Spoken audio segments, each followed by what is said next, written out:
अस्सलाम वालेकुम रहमतुल्लाहि वबरकातुहू। मैं हूं नुमान खान और आप देख रहे हैं नुमान की डायरी। आज नुमान की डायरी में मैं अपने एक बहुत पुराने दोस्त के पास आया हूं और मेरा ताल्लुक़ इनके साथ 1997 से, जब मेरा भी कैरियर का स्टार्ट हो रहा था और इनका भी कैरियर का स्टार्ट था। तो आज मैं इनके पास इसलिए आया हूं कि ये इलामत है स्ट्रगल की, ये इलामत है कि आपने ईमानदारी के साथ काम करके तरक्की कैसे करनी होती है। जनाब हसन हाशमी साहब, आप हैं जनाब हसन हाशमी साहब, और आप, मैं ये चाहूँगा कि इन्हीं की ज़ुबानी से इनका जो सफ़र है 1997 से अब तक का, वो कैसे था और ये क्या डिफरेंस था इनका और बाकी जो मार्केट के लोग हैं जो इस दौर में आए थे, उस दौर में आए थे, और उनके और इनमें क्या फ़र्क है। जनाब सर। अस्सलाम वालेकुम जी। डॉक्टर नमान साहब दोस्त हैं, हमारे पुराने दोस्त हैं, पुराना तलक है। बड़ी खुशी हुई आप लोगों से मिलके। तो स्ट्रगल की जहाँ तक बात है, तो मेडिसन से ही हम लोगों ने अपना स्ट्रगल शुरू किया और मेडिसन में ही रहे हैं। मुख्तलिफ कंपनीज में जॉब की। 96 में मैंने स्टार्ट लिया। उसके बाद जो है ना, क्वालिफिकेशन के हवाले से मैंने लॉ किया, जो 2001 में कंप्लीट हुआ। मुख्तलिफ कंपनीज में जॉब करते गए। 2004 में मैंने अपना डिस्ट्रीब्यूशन सेटअप बनाया और 2011 में अपनी कंपनी बनाई, इंपोर्ट शुरू की मेडिसन की, और डायरेक्शन एक ही रखी। बहुत सारे लोग डिस्कस करते हैं कि जो है ना, हमने एक काम शुरू किया है, फिर उसको छोड़ के दूसरा काम शुरू किया है, फिर उसको छोड़ के तीसरा काम शुरू कर लिया है। तो उन दोस्तों को भी मैं ये मशवरा दूंगा, नए आने वाले लोगों को भी, जो कारोबार में आते हैं, जो जॉब में आते हैं, तो अपनी डायरेक्शन एक ही रखें, उसी में स्ट्रगल करें, उसी की मुश्किलात को भी झेलें, उसी की कामयाबियों को भी इंजॉय करें। तो 2020 में मैंने जाके अपनी फैक्ट्री लगा ली और रहा मेडिसन में ही, मेडिसन से बाहर नहीं गया। कभी चूजा नहीं बेचा, कभी फीड नहीं बेची। तो इसलिए जो है ना, जिस फील्ड में रहा उसमें स्ट्रगल की, उसी में कामयाबियां ली, और अल्हम्दुलिल्लाह अभी जो है ना, उसी में ग्रोथ किए जा रहे हैं और आगे बढ़े जा रहे हैं। चैलेंजेस को भी देख रहे हैं, प्रॉब्लम्स को भी सॉल्व कर रहे हैं और आगे बढ़े जा रहे अच्छा हसन भाई, ये बताएं कि आपने क्या क्या चैलेंजेस को फेस किया, किस तरह के आपको क्योंकि पाकिस्तान में कारोबार करना जो नया बंदा जो पहले बिजनेसमैन नहीं होता उसके लिए आसान नहीं होता। फाइनेंस का इश्यू होता है, कोई ऐसे गवर्नमेंट के मामलात होते हैं, उन सब को कैसे आपने ओवरकम किया। यकीनन आए होंगे, ऐसे टफ टाइम भी आया होगा, फिर कोविड का एक पीरियड था, तो वो आपने कैसे ओवरकम किया और कैसे उसमें किया आपने, उन मसाइल से कैसे निकले। हैं।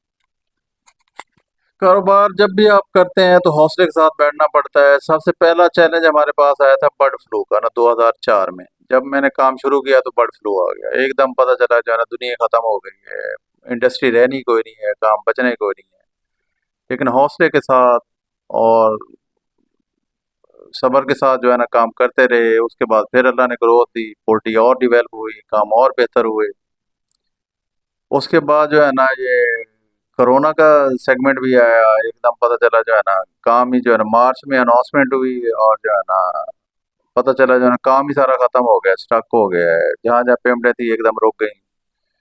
उसके लिए बहुत सारी सेक्रिफिकेशंस की, बहुत सारा जो है ना, सब्र किया, और अल्लाह ने फिर कोरोना में जो है ना, मेडिसन के हवाले से बहुत ग्रोथ दी। निज़ाम बहुत खुला, पोल्ट्री ने भी बहुत तरक्की की और मेडिसन ने भी स्पेशली बहुत तरक्की की। तो सबसे जो एक बुनियादी नुक्ता मैं समझता हूँ, एक तो जो है ना, अपने फाइनेंस के साथ काम करने को जो है ना, कोशिश की कि जो है ना, लोगों से इन्वेस्टमेंट्स पकड़ के या जो है ना, बैंक को इन्वॉल्व करके ना किया जाए, अपने वसाइल में गुजारा किया जाए, ताकि अपने वसाइल के साथ जो है ना, आप फिर जो है ना, जर्क भी बर्दाश्त कर सकते हैं, स्लम्प भी बर्दाश्त कर सकते हैं, अगर आपकी अपनी इन्वेस्टमेंट है तो। अगर आप पहले कुशन पे चल रहे हैं तो फिर तो बहुत मुश्किल है कि आप सरवाइव कर सकें और जो है ना, आगे स्लम्प से निकल सकें। तो इन सारे वसाइल के साथ, सारे मसाइल के साथ आगे बढ़ते रहे और अल्लाह ने कामयाबियाँ दी और यहाँ बैठे हुए हैं। अच्छा, अब अगला क्या टारगेट है आपका, कि आप क्या समझ रहे हैं कि आपका जो गोल था वो पूरा हो गया। क्योंकि मैं, मेरी ज़ाती राय है कि बंदा एक जगह रुके ना, कारोबार जैसे खड़ा पानी होता है ना, उसमें स्मेल आ जाती है। तो आगे अगर कारोबार है तो इसको आगे लेके जाना चाहिए, क्योंकि जितना अच्छा आपका कारोबार होगा, बहुत से लोगों का रोजगार आपके साथ मुंसलिक हो जाता है। तो आगे कोई ऐसा एजेंडा है जिसके ऊपर आप वर्क कर रहे हो? हाँ, डॉक्टर साहब ने जैसे कहा कि रुकना नहीं चाहिए, तो हम भी इसी नज़रिए पे हैं कि रुक नहीं रहे हैं। हमने रिसेंटली जो है ना वुमेन के लिए जो है ना न्यूट्रा फैक्ट्री में जो है ना 5 सेक्शन लिए हैं, उसके वुमेन न्यूट्रा के लिए वर्किंग कर रहे हैं। और अब एक बड़ी इंडस्ट्री है वुमेन इंडस्ट्री एडिसन की, तो उसमें दाखिल हो रहे हैं। इसके साथ जो है ना ये लाइफ स्टॉक के लिए जो है ना बहुत सारे प्रोडक्ट्स लेके आ रहे हैं, और लाइफ स्टॉक की इंडस्ट्री में भी शामिल हो रहे हैं। पोल्ट्री में थे, स्पेशली लार्ज एनिमल्स को जो है ना आप स्टार्ट ले रहे हैं। तो इसलिए रुकना नहीं है, रुकना तो जो है ना बड़ा जो है ना सख्त सा लफ्ज़ है।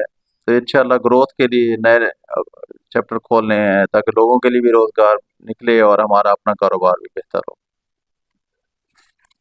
सर, बहुत बहुत शुक्रिया, आपने अपने कीमती वक्त में से हमें टाइम दिया है। तो अल्लाह ताला आपके कारोबार में बरकत डाले, और आप जैसे दोस्तों की हमारी पोल्ट्री इंडस्ट्री को बहुत सख्त ज़रूरत है, जो कि मेहनत की एक अलामत बन जाते हैं। तो इंशाल्लाह ताला अगला जो मेरा व्लॉग आएगा, तो उसमें जैसे मैंने वादा किया हुआ था कि ब्रॉयलर मीट क्वालिटी के ऊपर मैं बात करूँगा। तो क्योंकि ये एक मेरे लिए अपॉर्चुनिटी मिल गई थी हसन भाई के पास आने की, तो मैंने कहा कि आज इनसे टाइम ज़रूर मिल गया है, तो इनसे हम आज व्लॉग बनाते हैं। तो आप इस व्लॉग को लाजमी देखिएगा, और मेरे चैनल नुमान की डायरी को सब्सक्राइब करें, शेयर करें। और बल्कि मैं हसन भाई से रिक्वेस्ट भी करूंगा कि इस चैनल की प्रमोशन के लिए आप अपने मुंह से भी कोई। ये बहुत अच्छा है जी, ये प्रोफेशनल लोग हैं, इसको बड़े अच्छे अंदाज में जो है ना लेके चल रहे हैं। बड़ी इंफॉर्मेटिव जो है ना व्लॉग्स बनाते हैं। मैं खुद भी देखता रहता हूँ, और जो है ना बड़ी अच्छी इंफॉर्मेशन हासिल होती हैं, और बड़ा फ़ायदा हो जाता है इनके व्लॉग देखने से। मेरी राय तो ये है कि ज़रूर सब्सक्राइब करना चाहिए और देखना चाहिए इनको। So nice of you. अब मुझे आप इजाज़त दें, इंशाल्लाह ताला अगले व्लॉग में मिलेंगे। अस्सलाम वालेकुम व रहमतुल्लाहि।